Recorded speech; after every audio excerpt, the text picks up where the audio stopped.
Fantastic. Thank you. So we are recorded and we are screened. So let us begin. This session, we're going to start with another couple of Mishivim, responders. And we're moving up by about a century, 100 years. And we're moving from Sfarad and North Africa to Lithuania and Poland. Difficult always to define the borders because they kept on changing. But we're definitely in Eastern Europe. And we're going to be with the Maharshal, Rabbi Shlomo Luria, and the Ramah, Rabbi Moshe Isserles.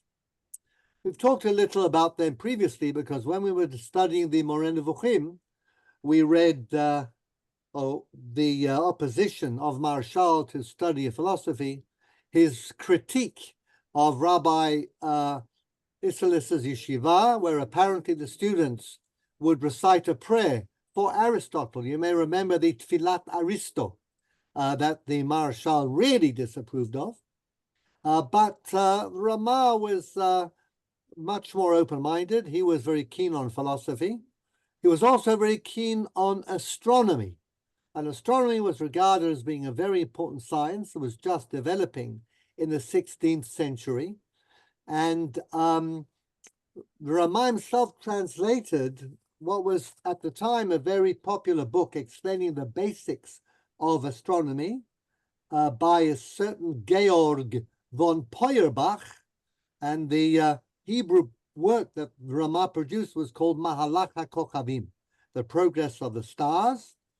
And we'll say a little more about astronomy shortly. But in the meantime, let's begin with our first great Meshiv, Rabbi Shlomo Luria, the Maharshal, born in Brisk in 1510, died in Lublin in 1573. So, Jack, you're on, please. You're kicking us off for the new season. Line 6, Maharshal. The Maharshal was one of the great Ashkenazi poskim, Talmud commentators, and Rashi Yeshiva of the 16th century. The rabbinic historian, mathematician, and astronomy, Rabbi David Gans, wrote the following about the Maharshal. Now, before you tell us what Gans wrote about the Maharshal, I've given Gans quite a write-up.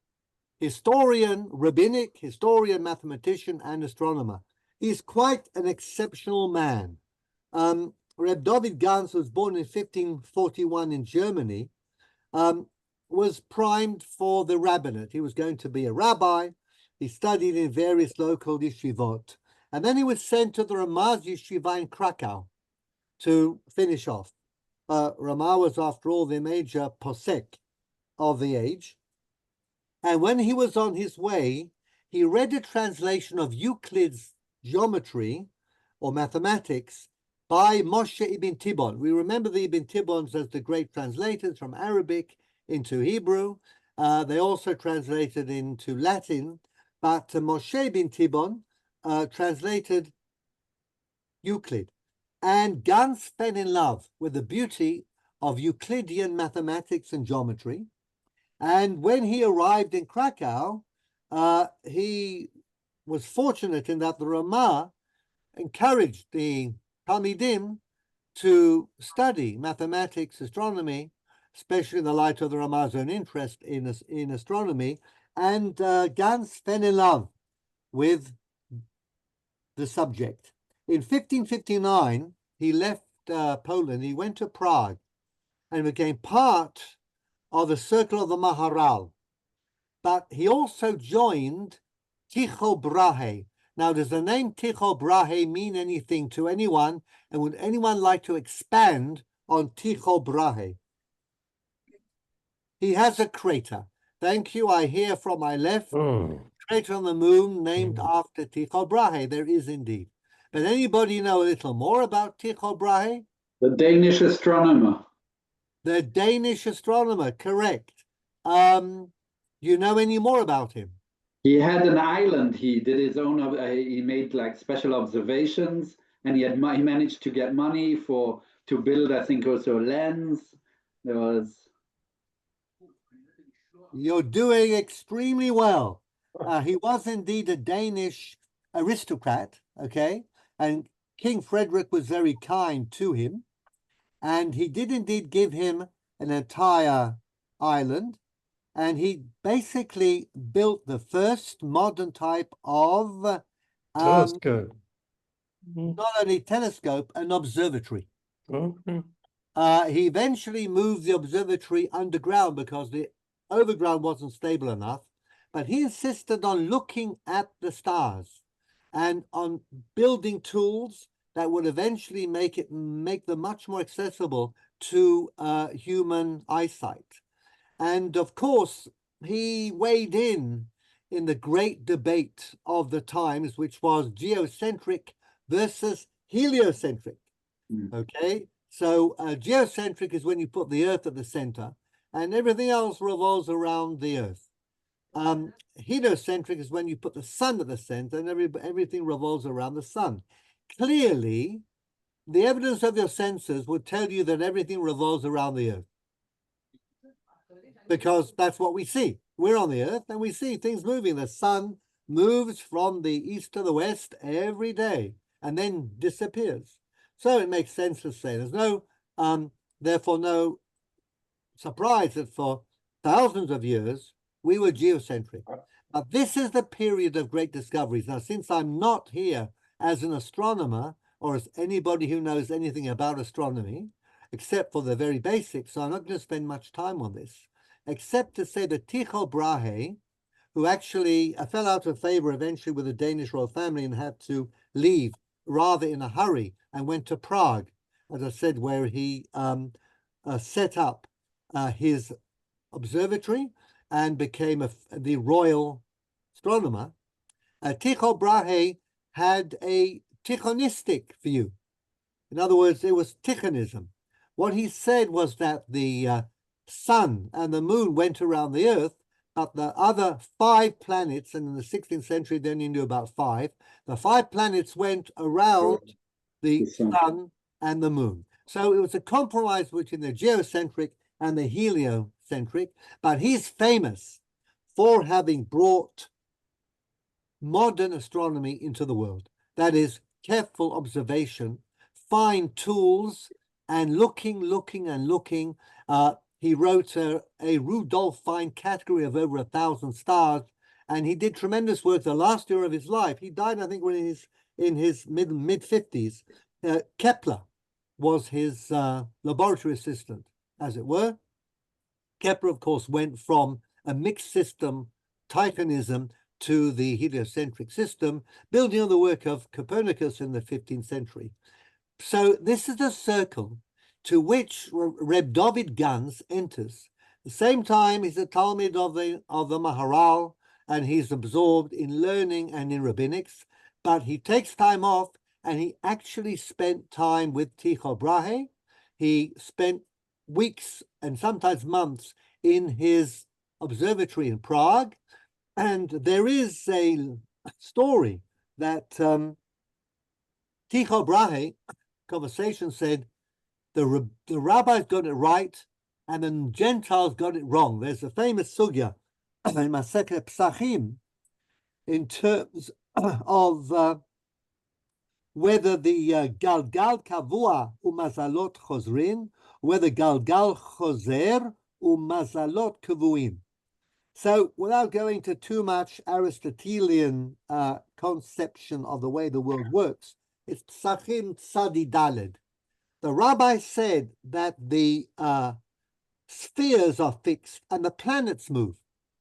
And the non-Jews at the time said, no, the sphere is moving and the planets are fixed.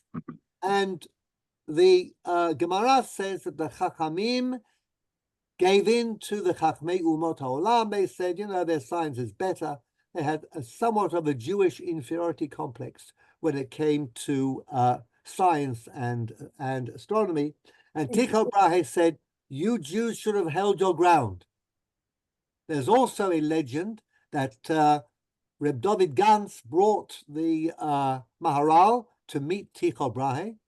And there are bits in Maharal which indicate that he had quite a good grasp of the way the astronomy of the time was being worked out. And as I said, Tycho Brahe is known as the father of modern astronomy, even though his theory, of course, is dismissed to the dustbin of history. Nevertheless, he was a very important pioneer. I think that his island, Lior Ziv, was called Uraniaborg, okay, but after the god of the planets, or the goddess Urania. It may have been called Helv before that, but he certainly did some amazing stuff, but being an aristocrat helped. He did have a morganatic marriage with a commoner called Kirsten, whom he loved very much, because it was a morganatic one, because he was a nobleman and couldn't marry a commoner, then it was like a common law marriage, and he was somewhat disapproved of for that. But he did love her and wrote a wonderful inscription on her grave. Any more on Tycho Brahe, I leave to you, but the connection is quite remarkable. Reb Dovid Gans wrote two famous books. The first one was indeed on the history of rabbinic Tzemach David, and by all accounts, Dovid Gans is the first modern historian of Judaism and of rabbinics, okay? Nobody ever did it quite like him, and he set the tone for all the famous 19th century historians of Wissenschaft des Judentums that we have today. But he wrote another book called Nechmad v'Naim, and Nechmad v'Naim is the first scientific Jewish work on mathematics and astronomy. It dismisses astrology, of course, as rubbish, and he basically follows in Tycho Brahe's path that we are partly geocentric and partly heliocentric. So he really is a towering personality in terms of the pre-modern age, and set the tone in Jewish circles. And his works, his Hebrew works, both Tzemach David and Nechmad v'Naim, were studied by the best and the most orthodox for a century and a half, and in fact he's studied today as well. Gans, of course, means goose, and I leave you to find the origins of the goose wherever you can. Good. So let's see. Now, Jack, you can tell us what Gans wrote about the Marshal. Could we have anybody talking? Please mute. Thank you. Jack. Yes. Reb Shlomo Yuria from Ostrava is the great light, the crown of Israel, and the wonder of his generation. Can we please have, we need everybody to mute. We need muting. Muting. He has I'm looking. I'm trying to see who. It's okay. It's done. It's done. It's done. He Okay, has great. illuminated the path of our people, and the entire diaspora drinks from his fountain. His fame has spread throughout the world, and he has raised more disciples than any other rabbi. His great work called Yam Shel Shlomo, covers the entire field of Talmudic jurisprudence, and no other work compares with it in depth and acumen. So there we are. That's high praise indeed from Reb Dovid Gans for the Marshal. So he was related, of course, to the Ramah. And let's have a look. Thank you, Jack. Shmuley, can you please give us something about the Ramah? His younger relative and colleague, the Moshe Isserles, the Ramah, was the outstanding Ashkenazi halachic codifier of the period, whereas the Mahashal was the leading exponent of theoretical Talmudic study in his time. He presumably, the Moshe Isserles, or when we say he, is that the Moshe Isserles we're talking about? Yes. Yeah. Moshe Isserles was the halachic codifier. The Marshal was a leading exponent of theoretical Talmudic study in his time. This is interesting. I'll just sort of say something about this. We're going to explore this in much more detail. The Ramah wrote a code. He actually wrote a code of Jewish law, an entire code, But much to his chagrin, he received a copy of the Shulchan Aruch that Rabbi Yosef Karo had written, and he realized that much of what he had written had been already written by Rabbi Karo. And the Shulchan Aruch was the code of Jewish law, was going to be the magisterial code. So what he did was that he cut his losses, and he put into the Shulchan Aruch of Rabbi Yosef Karo what he thought were omissions or things that needed to be elaborated. They consist of Ashkenazi customs and rulings, but also a method of thinking about how halakha is meant to be decided. Is it decided by the greats of the past, or is it decided by the more recent halakhic authorities? So the Ramah, as it were, complements the great code of Rabbi Karo. But he's a codifier. He wants to bring to the Jewish people a set table where you can know what you have to do from day to day, month to month, season to season, and how to live a full Jewish life and get the bottom line. The Marshal is, if you like, the archetypal Lithuanian Talmud scholar, wants to understand the underlying principles. It's not for him to have a book of recipes.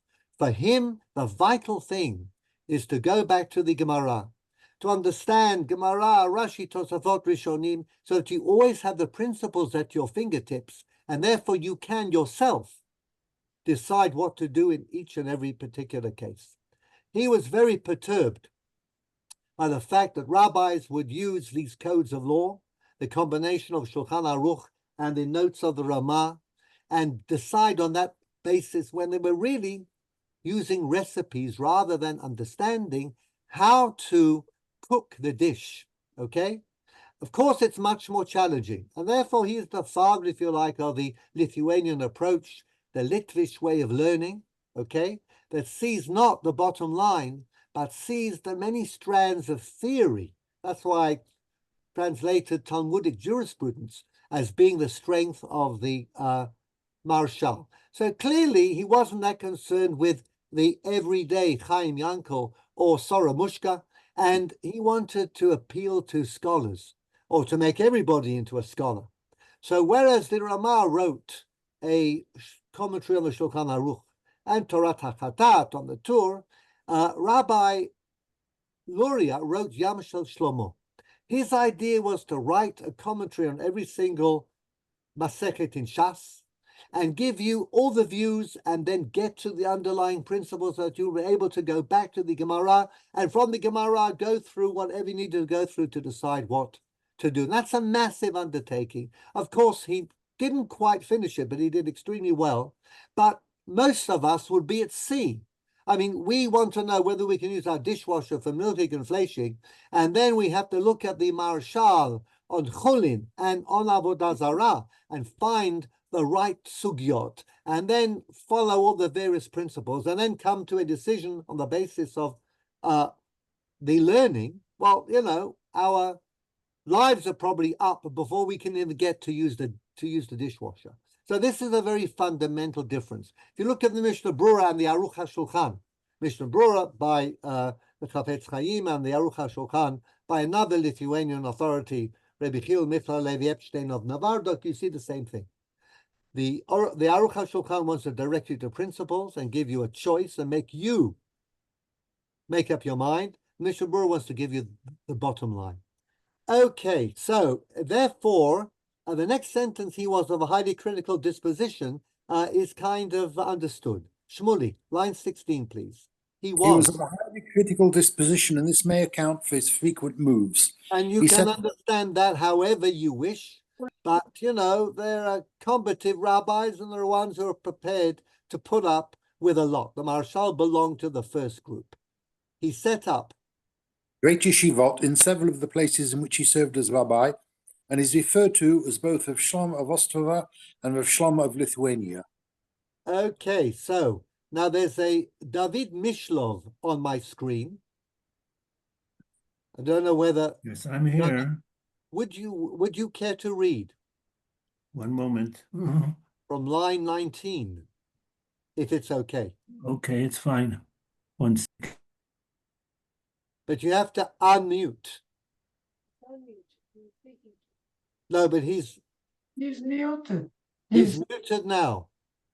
second. How's that? Okay? Good, yeah. Rabbi Luri's Rabbi family. Lura's family traced its ancestry to Rashi, and hence to King David, his father. Rabbi Okay, Yechiel. so the Lurias go Yeah. back to King David apparently through Rashi. Can you give me another famous Luria, a really famous Luria? The Ari, thank you. I hear from my left the Ari. Ashkenazi Rabbi Yitzchak Luria. Same family, okay? Good. His father, Rabbi His Yechiel, father, Rabbi Yechiel Luria, was rabbi in Slutsk, and his grandfather was rabbi of Brisk. His ancestress was the famous female Rosh Yeshiva, Rabbanit Miriam Shapira Luria. Okay, have you heard of the female Rosh Yeshiva? Well, you have heard of one now. Rabbanit Miriam Shapira Luria, we don't know that much about her, except for the fact that she was married to Rabbi Shimshon Luria of Worms, and the Marshal mentions her in the introduction to his Tshuvot, published in Thirt in Germany in 1868, and he says, Ota Rabbanit Marat Miriam Nishmata Eden, Tafsa Yeshiva Kama Shanim. She was a Rosh Yeshiva, gave a Shiur Klali over several years. V'yashva ba'ohel, but she sat in a separate compartment, vilon lefaneha, a curtain in front of her, so as not to distract the bachurim by her beauty. Va'amra halacha lifnei bachurim muflagim, but she only taught the very best of the bachurim. Now that's about as much as we know, okay? Does anybody know about another female Rosh Yeshiva, this time in the East, about who we know a lot more? The daughter of, comment il s'appelait? In Baghdad, the opponent to Rambam, I think. You're going back to Reb Ali of Baghdad. And his daughter was also Rosh She was Yeshiva. learned, but not quite. I hear the Ludmira Moed coming from my left, the maid of Ludmir, but she wasn't a Rosh Yeshiva. She was, if you like, a Hasidic Rebbe Tzon, okay, and had a following. Eventually came to Yerushalayim, but the Rebbe told her eventually that she had to marry, and she did for a while. But she's really famous as a miracle worker. I'm referring to Osnat Barazani. Does that name ring a bell? Osnat. I know Osnat by Potifera. No. This is Osnat Barazani. In the 16th and 17th centuries in Kurdistan, she actually was the Rosh, and she ran her father's yeshiva after he passed away. Kurdistan wasn't very full of learned Jews, and her father, Rav Netanel Halevi, was the head of the Jewish community in Mosul, okay? Think about Kurdistan and all of that.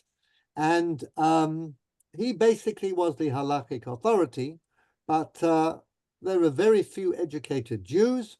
And when he passed away, she basically took over the reins, and he had no sons, so she received a tremendously good education from him, and she ran the place, and she did some fundraising too, and was celebrated right through Kurdistan as the famous woman Rosh Yeshiva.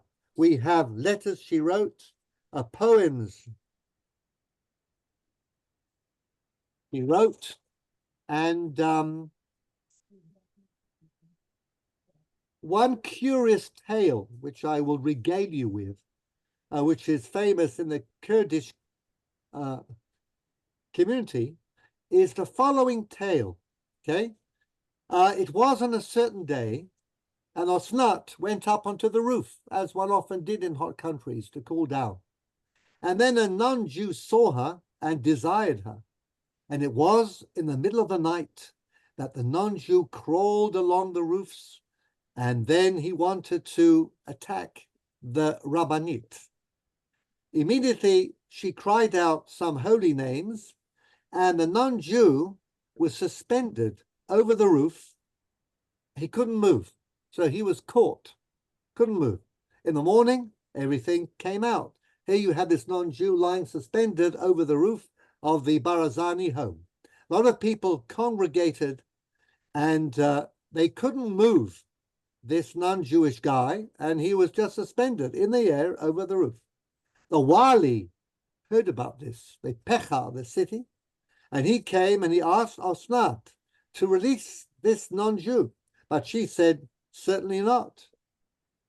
He came to do whatever he wanted, okay? And therefore, he deserves to be punished, but he's going to stay there as far as I'm concerned. So what the Wali did was he promised that he would punish the non-Jew in appropriate fashion, and then Osnat let him down. So Osnat Barazani for 20 years was the Rosh Yeshiva of Kurdistan. There are only two, Miriam Shapira Luria and Osnat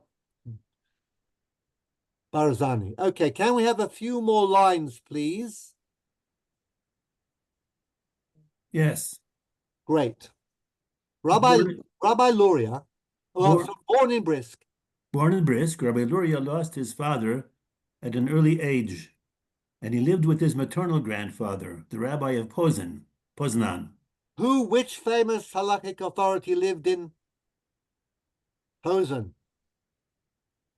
The Mahal and No, that's Prague. His no, but the Mahal was rabbi during a few years in Poznan. He changed with the, I don't remember déjà le nom, comment il s'appelait, the Balanuvushim. Rabbi Mordechai Yaffe. Alors, when the one was in Poznan, the other was in Prague, and they interchanged. That's okay. I was actually thinking of Rabbi Akiva Eger. Also. The rabbi of Poznan. And that's where the name Poznan comes from. For any of you who wish to pose as a Poznan, that's the origin of the name. He became a Dayan. One more line, please. He became a Dayan and Rosh Yeshiva in Brisk, and was instrumental in spreading Torah study throughout Lithuania. So there's a certain type of Torah study, not the bottom line approach, what do we do, but how much can we understand of the Talmudic and halakhic process. Okay, thank you. Let's see, I can see Avi's up there. Avi, would you like to read? And if you unmute, it'll work well. Great. Yeah. Line 24. In 1544, he was appointed rabbi of the entire district of Volhynia by royal decree and established the yeshiva in Ostrog, in what is today southwest Poland. In 1553, he became the Av Bet Din of Lublin, where he set up his own yeshiva in opposition to the one founded by Rav Shalom Shachna and led by his son Rav Avraham, in which the method of study was pilpolistic, shitat hachilukim. Maharshal strongly opposed pilpul and strove to base his halachic conclusions solely on a deep analysis of the seminal Talmudic sugya, including textual emendations. Now this is again typical of the Lithuanian approach that the Maharshal founded. He said, A, you have to have the right text. And as you have the right text of the Talmud, you might make terrible mistakes. Once you've understood the Talmud deeply, then you can go on to figure out what the halakha is.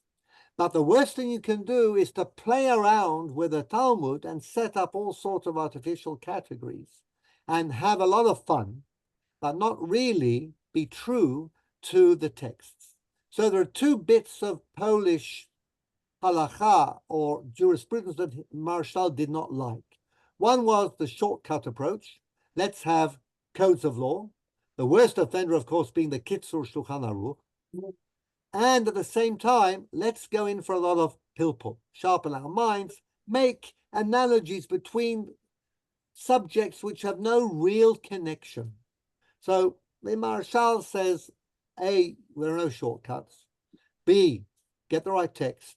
C, learn entire Shas and know it all and understand it very well. And 3, do not engage in pilpul for its own sake. We're always trying to get to the truth of Jewish law, not to show how clever we may be. And of course, you lose a sense of what it is. I mean, I'm throwing this example in really at the top of my head. But if you look at some of I'm now making a broad statement, Galician or Polish rabbis have written books of tshuvot or commentaries. Take the melacha of borer. Borer, we know in Shabbat you're not allowed to sort. Can't take the bad out and then eat the good. Now, if you look at sort of Galician rabbis and some of their halakhic works, they will apply borer to all sorts of things. Modern Brooklyn types tend to say, well, can you take a raincoat out of a pile of raincoats, or throw off bad raincoats that are not yours in order to look for the right raincoats, okay? Or books. In other words, borer becomes something that you apply all over the world of halakha. The Maharshal would say, come on, borer applies to food and only food. What do you think you're doing? So that's, as I said, off the top of my head, the dangers of pilpul, of the shitat hachilukim, and those are the two things that Maharshal did not like. So Maharshal strongly opposed. Avi. Maharshal strongly opposed pilpul and strove to base his halachic conclusions solely on a deep analysis of the seminal Talmudic sugya, including textual emendations. Okay, he passed away. Passed away in Lublin. Right. So line 30. Lior Ziv, have I said that right? Yeah. Would you like to read? Sure. He was opposed to the writing of halachic codes, since they're usually based either on an individual posek's understanding of the Talmud, together with formal rules of thumb, such as Rabbi Yosef Karo's 3-tiered hierarchy of halachic authorities. Okay, so when you write a code, you're struggling to be brief, okay? You're summing up. You're losing all the richness and all the depth, but you're giving people the bottom line. How do you decide what the bottom line is? It's either your personal view, or you could have a system. Now, many, the Rabbi Yosef Karo, the famous codifier, the super codified a system, remember? The first tier, the first trio was the Rambam, the Rif, and the Rosh. If he could find two of them agreeing on a conclusion, he followed them. But this is very formal. I mean, there's no real reason for that. Then he has 5. There's the Smug, and he has the Rashba, and he has the Rosh, and he has the Mordechai, and he has a couple more, and he takes the majority of them. But that's a technical thing. It's the majority. Finally, the last tier is HaPoskim HaMefursamim, the famous ones. But question is, this may make it accessible, but does it make it true? So Maharshal has no hesitation in saying, I don't like this. Lior, would you please take us away from the last word in line 32? Yes. In his view, every case has to be treated individually, and the solution must be based on the exhaustive method of Talmudic analysis illustrated in his magnum opus, Yam Shel Shlomo. Any issue not resolved in the Talmud was open to the individual interpretation of the posek, who should review all the relevant literature and then arrive at his own conclusion. So this reminds us very much of the Aruch HaShulchan, who in his introduction to Choshen Mishpat says that Torah is compared to Shira, to song. How so, says Rabbi Epstein? Because one voice is beautiful. But what happens if you have a whole choir of voices? Then it could be even more beautiful. So we have to have more than one view. And they create this melding and mingling of voices, creates a beautiful harmony, which is in fact superior to one particular view and one particular approach. So there we are. Amongst his Amongst his many outstanding disciples who continued in his path were Rabbi Yoshua Falk Katz, also of the Prisha and the Drisha on the Tur, and the Sema on the Shulchan Aruch. Azot Sema, can we have what Sema is? Sefer. Sefer Meirat Einayim. Thank you, Jean. Fantastic. Formidable as always. Sefer Mirat Einayim. Famous comes on the Shulchan Aruch. The Prisha and the Drisha are on the Tur. If you want to, again, unpack what's in the code, you look at the commentators who unpack, and they go towards the direction of the Marshal. They're giving you different views and other possibilities and opening up to an understanding of the underlying principles. Sama Sefer Mirat Einayim illuminates your eyes, okay? You were blind because you were following the prescription. Now you understand. Okay. The next, Rabbi. Rabbi Shlomo Ephraim Lunchitz, also of the Kli Yakar, Rabbi Who's Chaim also in Prague and is buried in the same cemetery as the Maharal and his wife Pearl. Rabbi Chaim. Rabbi Chaim ben Betzalel of Friedberg, brother of Maharal and also of the Sefer HaChaim. Rabbi Elia Baal Shem of Chelm. Right. Rabbi Elia Baal Shem of Chelm actually is credited with the golem, with making a golem. Chelm actually was a big community in Poland. Why we call city people wise men of Chelm, okay? Chachomim von Chelm is another story. You can investigate that. Take me far too long. But actually, the Maharal of Prague, as far as we know, never made a golem. I have to disabuse you of that notion that we all love. The 1920s, Rabbi Yudel Rosenberg was a Polish rabbi, emigrated to Montreal in Canada. He basically wrote a book called Niflaot HaMaharal, The Wonders of the Maharal. It was a bestseller, but none of it was actually true. And that was the origin of the golem being the golem of the Maharal. But I mean, it's a huge money maker in Prague. If you go to Prague today, you buy golem mugs, golem watch, keychains, golem everything, and of course, but it's not true. Never mind. Who says it has to be true? And Rabbi Binyamin Selnik, author of the Tshuvot Masat Binyamin, very important figure in the Vad Arba Aratzot. Lior, you just have another couple of names. Yeah. Rabbi Moshe Mat, also of Matem Moshe, and Rabbi Mordechai Yafe, the Levush, and Rabbi Avram Horovitz. Avram Horovitz was the Dayan of Lvov, or Lviv, as they say in Ukraine. That's why you know where Hasidic pronunciation comes from. A bunch of Ukrainians. So this is blue, cordon bleu of the Polish rabbis of the time, okay? Bohemian rabbis, Polish rabbis, they all sat at the feet of the Marshal. They all wrote books more like the Marshal than like the Ramah, okay? And the Masat Binyamin is very famous for his Tshuvot al Agunot. We may learn one at some stage. We'll see how many years we have on this. Anyhow, Bernie, I can see you. Would you like to carry on, take up the theme from line 6?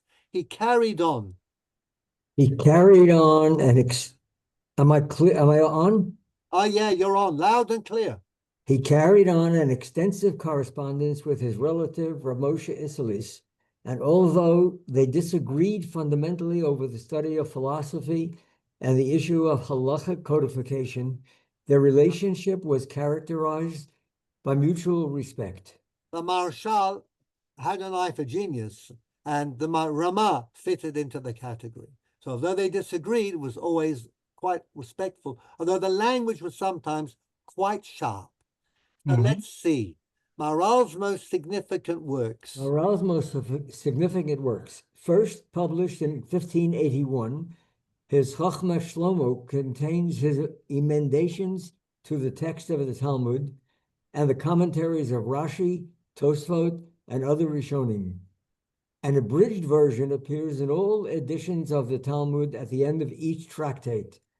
The original, separately printed version is far more extensive and has now been republished in the Metifta Oza Hadar edition of the Talmud. Chida wrote that, quote, I have heard from older scholars and that the Marshal is extremely deep, and most of the critical comments directed at his work by the Maharsha are easily disposed of if one studies his words carefully. Now, for students of Gemara, this is well known. What do? When we finish learning the Gemara, Rashi and Tosafot and Rishoni, we go to the back, open up the Maharsha, and open up the Chokhmat Shlomo. Chokhmat Shlomo will tell us a better reading, okay? About the Maharsha, who was more traditional, being very Polish, he wanted to go for the reading that we find in the printed Gemara. So what Chidas says, Chaim Yosef David Azulai, if you look at the Maharshal carefully, you can defend him against the Maharsha without any problem. Okay? There's no question that the Maharshal retains his premier position as the intellect of Talmudic study. Yonat, would you like to read from line 17, please? Yeah. The Yam Shel Shlomo. The Yam Shel Shlomo was concerned as practical halachic manual attached to each Talmudic tractate, beginning with a Talmudic discussion and tracing its development through all the commentaries, including an examination of contemporary custom and practice. Maharshal wrote on more than 16 tractates, although only 7 of them are extant. Due to the immense nature of the project, Yam Shel Shlomo is studied as an analytical work and not as a practical one. So that's the point. Yam Shel Shlomo is wonderful if you have many, many years and you're learning Gemara for many years, but it's huge, okay? Bigger, much bigger than Shas. So, you can't do it. It's not practical. And this is again, illustrates a difference in approach. Maharshal's responses. So now we're going to get to his tshuvot. And we are going to call on, we're back to Jack. Okay, Jack? Yeah.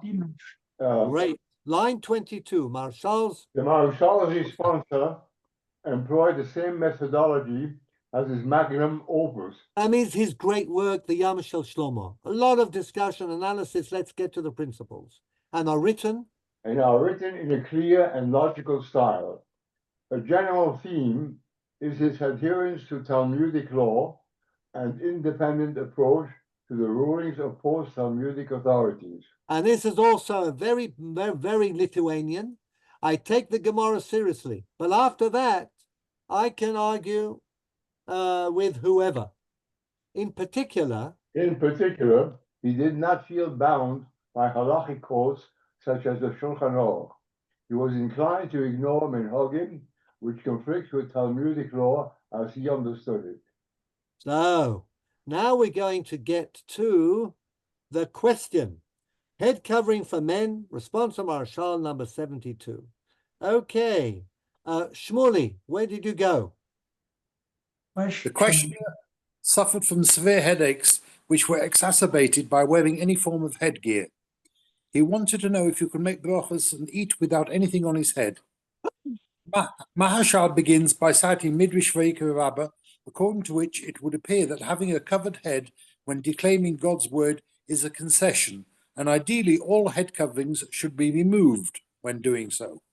Can you imagine that? Even in the 16th century, some rabbi, a famous Rosh Yeshiva, coming and saying, well, actually you can daven and say brachot with nothing on your head.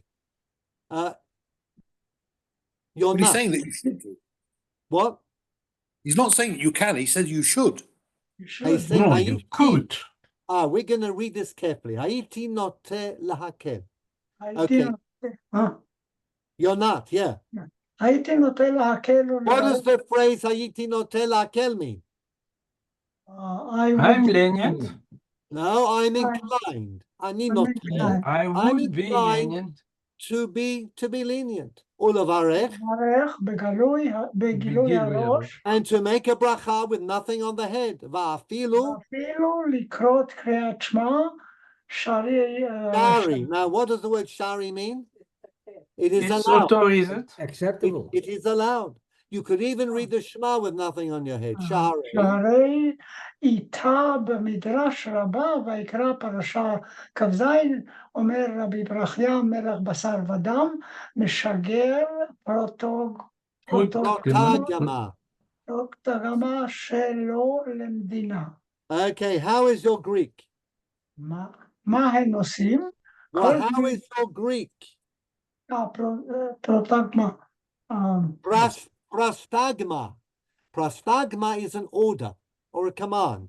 Now, it was used in the Byzantine Empire whenever the imperial Byzantine chancery issued a decree or a rule. It's called a prostagma. Remember, the world of the Midrash is the classical world, mainly Greek, a little bit of Latin here and there, but mainly Greek, which was the language of the educated classes right through the classical world.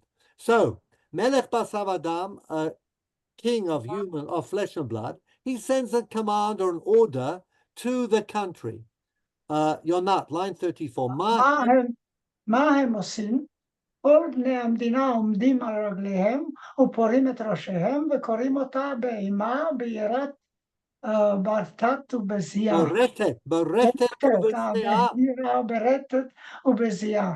So the citizens in every country in the classical world, when they are addressed by a messenger from a king, they all take off their hats and they read, okay, in fear and in trembling and in shaking and in quivering what the king has commanded. אבל הקדוש ברוך הוא יתברך אומר לישראל, קראו קריאת שמע, פרוטגמה, דידי. My protagma, my command to use the Shema. So God says, you know what, you can read the Shema. Hooray. לא הטרחתי עליכם לקרות, לא עומדים ולא פרועי ראש. But I am much better, much nicer than the king of flesh and blood. Do I require you to remove your hats? No. You can keep your hat on and you can read my royal command. And in fact, you can read it sitting down. Mashma lehedya. Lehedya is explicitly in Aramaic. Mashma lehedya.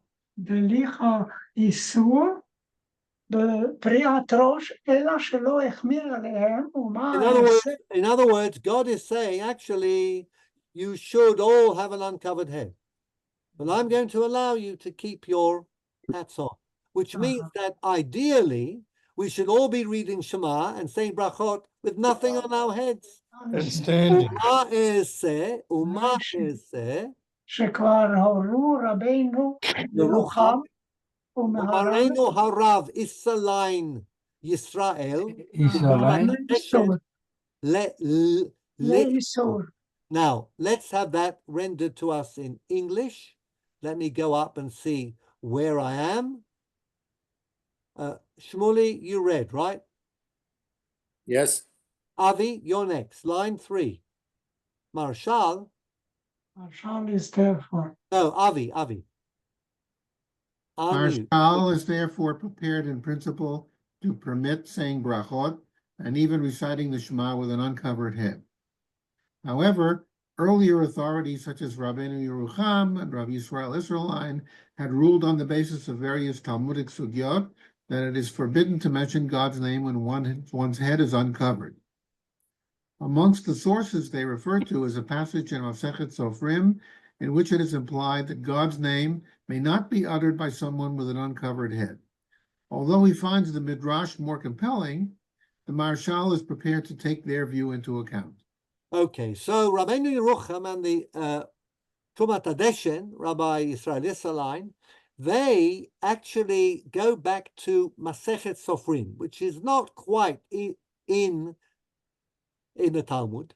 And then there's a line about a pocheach. Gemara, the Talmud says, and the Masechet Sofrim says that pocheach may not recite the Shema or make brachot. Well, who is a pocheach? Someone who's not discreetly dressed. Bits of their bodies are exposed which are normally not. Question is, what is pocheach? Most say it is part of the main body, not the head. There's one view that says it may be the head. Marshal prefers the Midrash, which is very clear, to the Masechet Sofrim.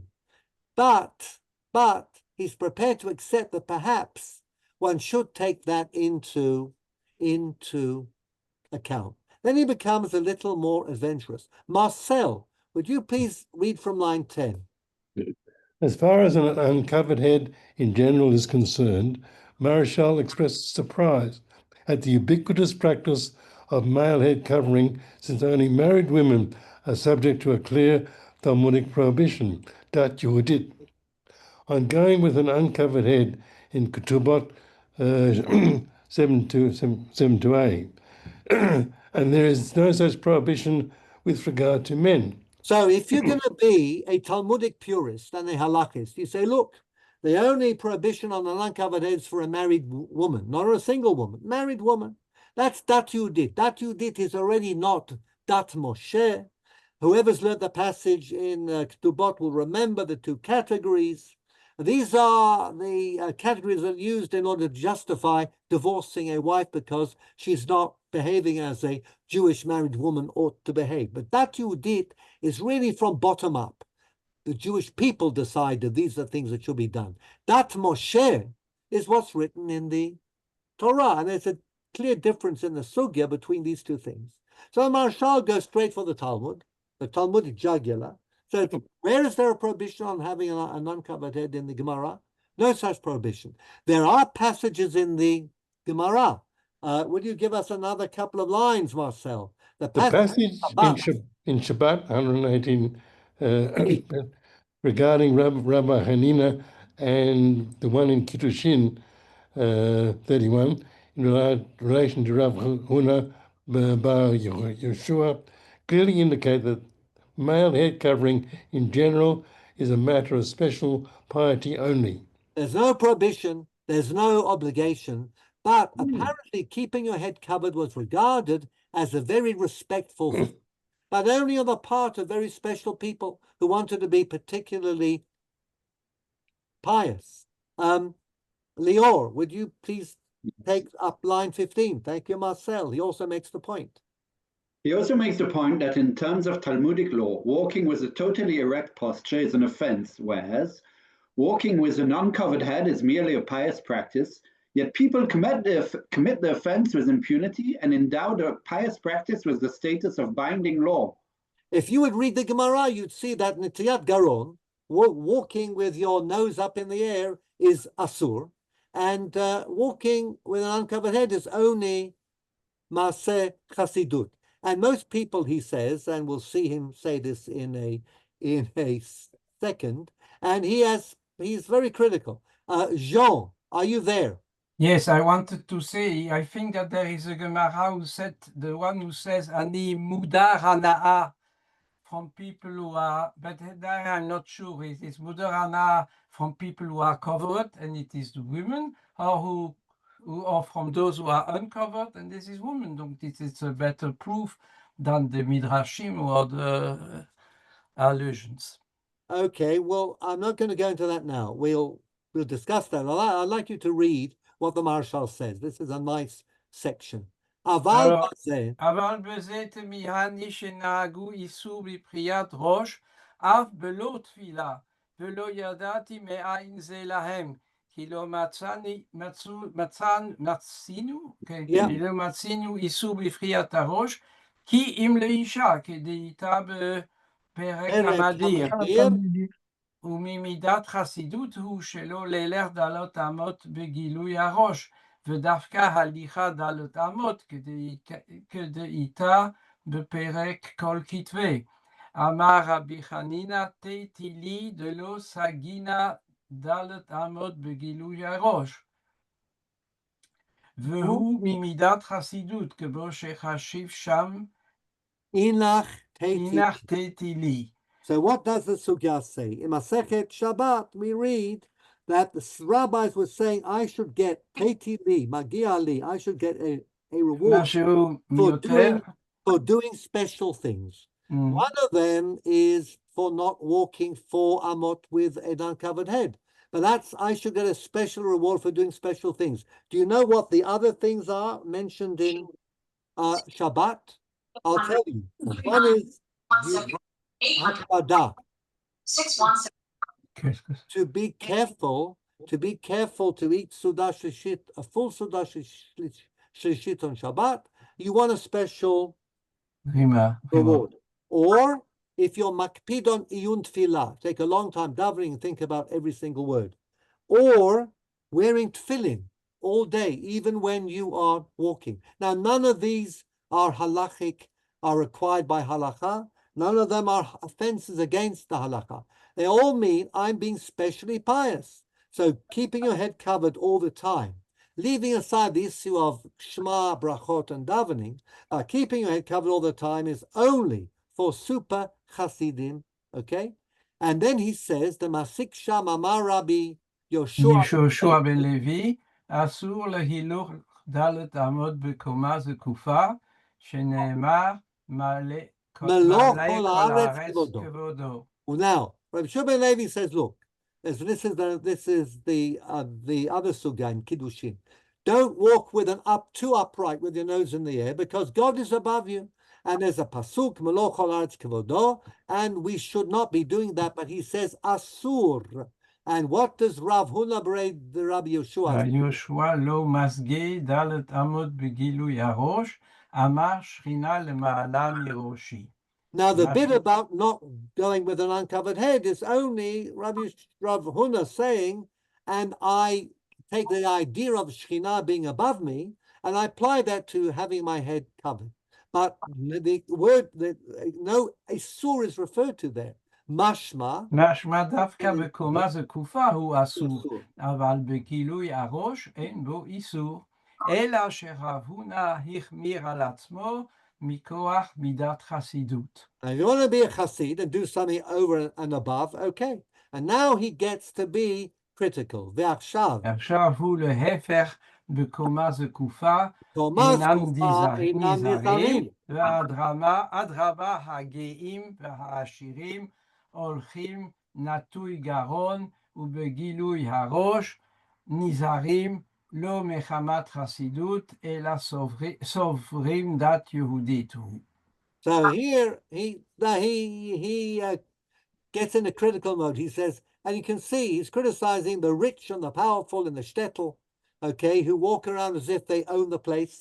They are breaking an isur, because they are being note garon, as we say, al chet shechatanu fanecha b'nitiyat garon. Okay, that's asur. But they don't care. They're doing it all the time. When it comes to going with an uncovered head, they're very critical of anybody who takes off their couple or yarmulke for a minute. And they think it is that Yehudit, that is, it is important, part of the halachic tradition which the Israelite community has created, but it's not true. And therefore, I'm going to say one more, and then, we'll just do, we'll do a little more, and we'll have to continue next time, I think. We'll do one more bit, okay? This bit I will do quite quickly. Marshal says that Melo kol haaretz kevodo probably means that when you're outside, underneath the sky, you should be aware of God's presence, and then you can be pious and cover your head. But say you're inside a building, then Melo kol haaretz kevodo might not apply. So again, if we analyze the words carefully, inside you can take off your kippah. But then he goes back to the fact that although, so let's see, where are we here? The next, let's have David Mishlov, if you'll just do the next bit, please. Although Maimonides rules. Wait 1 second. Yeah, although Maimonides rules that male head covering is merely a pious practice, there are Rishonim who require males to cover their head in the synagogue, at least during the Amidah. וכן מצאתי כתוב בשם הרמב"ם שכל זה מידת חסידות, אלא שהזריף, Yeah, he means harif. Yeah, כתב שיש למחות שלא להיכנס בבית הכנסת בגילוי ראש. וכן הטור לא כתב ויכסה ראשו אל גבי תפילה ולא גבי ולא גבי גבי שמע. ישמע. So again, we have distinctions now, okay? But certainly outside of a tefillah context, there is no problem at all. So the question is, how is the Marshal going to answer his questioner? And for that, come back Wednesday evening at 8:45 Israel time, 7:45 Swiss time, and you'll discover the answer. And then we're going to go into the fascinating story of head covering for men. We're going to go from the Shulchan Aruch to the Gra in Vilna to Rabbi Waldenberg in Haredi circles in Jerusalem, to Rabbi Hildesheimer, to Rabbi Hoffman in Berlin, finally the portrait of Rabbi Moshe Chefetz Gentili, which is an amazing story in relation to the power of the Zetzerbacher, who we talked about often. And I should be careful because Zetzerbacher means the young man who sets the type. And I mean the scholars who actually did do the typesetting, but they can do amazing things, and what we'll see is quite remarkable. The evolution of Frumkeit in terms of male head covering. But that's all next week. Hey, I want to, if I remember, Yeah. in this tshuva of Marshal, I think that he speaks about the ceiling. He seems to say that it's better to be Begilui Rosh, but under a ceiling, that not in the ceiling. But it's I read it that many years ago. But this is the bit we just read. Okay, he says that Maloch Haaretz Kavodo. But that outside you should probably cover your head because God is above you. But once you're inside, it's not called Maloch Haaretz. If you look at the text which you've got here, that's exactly what he says. Okay. Yes, but he did not mention here the ceiling. Yes, you can deduce it, but I think that somewhere he mentioned the ceiling. But he makes a distinction between the Avira Shamayim and the Chatzer. The Trumat Hadeshen says no, there is no difference between the two, and but that again is an issue. But as I said, it gets very interesting when we take this down through the ages to the present time and see how frum we have become in relation to men covering their hair, their head, and also why, or some of the, it was quite an amazing thing, how powerful it becomes, and becomes really a test of your Judaism. And men went to great lengths, as we remember from the story of Yitzchak Leib Peretz, the three gifts, to keep their heads covered. All of that next week. Somebody says, not Yitzchak, I think it's Yitzchak Leib Peretz, yes. Is it Yitzchak Leib Peretz or Yehuda Leib Peretz? Yehuda, I think. But Yehuda, okay. And that bears checking up, but okay. Yehuda Leib Peretz, okay. We will we'll have a look at all that.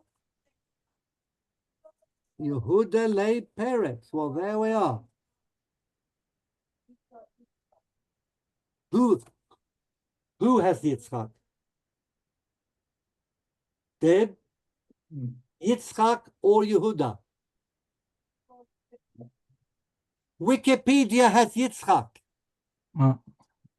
So there you are. We'll clarify that next time.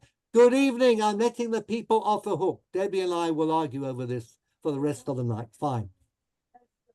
Good evening. There we are. Good evening. Bonsoir. Erev Tov. Besorot Tovot. And a gesunte Winter. Bye. Bye. Oh my.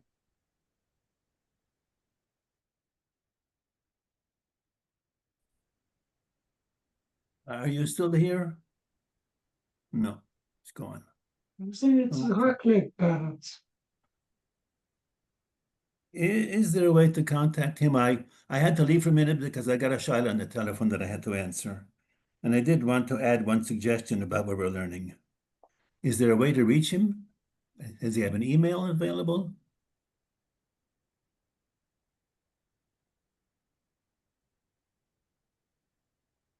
I guess we're finished. Okay, Chodesh Tov.